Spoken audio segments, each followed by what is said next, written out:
Being a certified gauge main, I've stacked Anarchy more times than I can count. Now, I feel like most people tend to hate the act of stacking Anarchy, and to be fair, it is kind of annoying. But you can stack much faster than you probably think.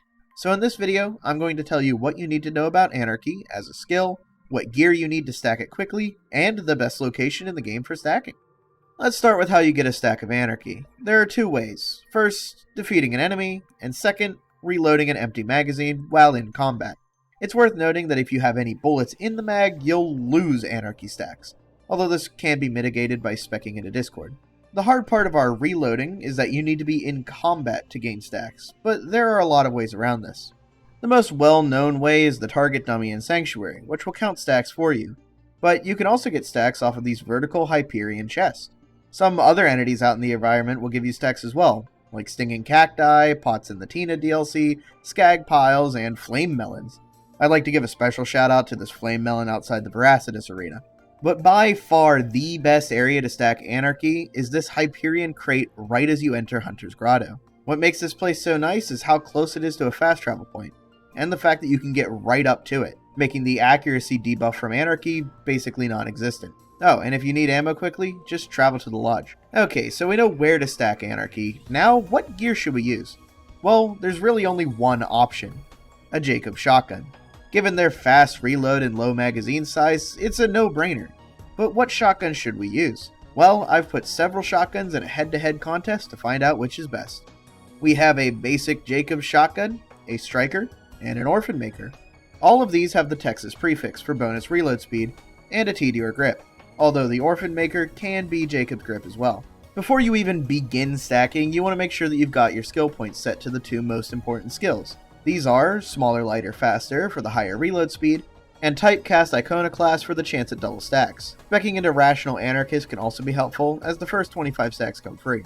Now, it's time to test our control. For the control, I had no class mod or relic equipped. I also didn't have any skill points in Rational Anarchist or Typecast. I also only stacked to 100 Anarchy for these tests to save time and drive space.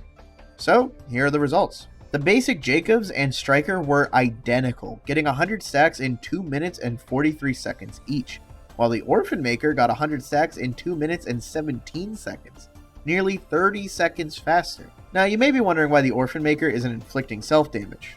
Well, it turns out the self-damage from the Orphan Maker only happens on the first shot, as long as all pellets collide with something close. Needless to say, this takes a while, but with only a couple pieces of gear, we can really speed this up. First off, we're going to use a Punk class mod that gives 6 points into Smaller, Lighter, Faster.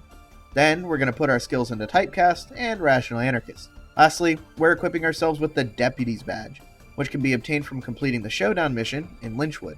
A perfect Deputy's Badge will give us an extra 48% reload speed. With all this, our new times are much better.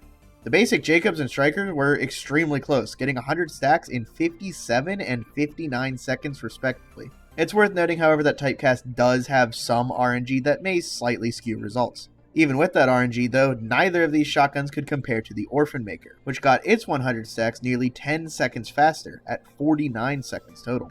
Now this gear right here is the best way for Gage to stack Anarchy, all the way up until UVHM, where Tubbies give Gage a new class mod that beats out all others, the Legendary Anarchist. Although it gives 1 less point to Smaller, Lighter, Faster, it gives 5 points into Typecast, bringing our bonus up to 60%. Using this class mod, we get even better times on our 100 stack test.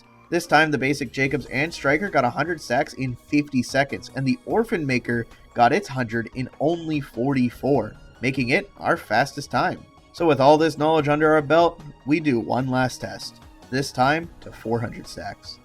So, the fastest way to stack Anarchy is the Hunter's Grotto Hyperion crate with a Texas prefix Orphan Maker that has either TDR or Jacob's grip, a Legendary Anarchist class mod with 4 skill points put into Smaller, Lighter, Faster, 5 points into Typecast, and 1 into Rational.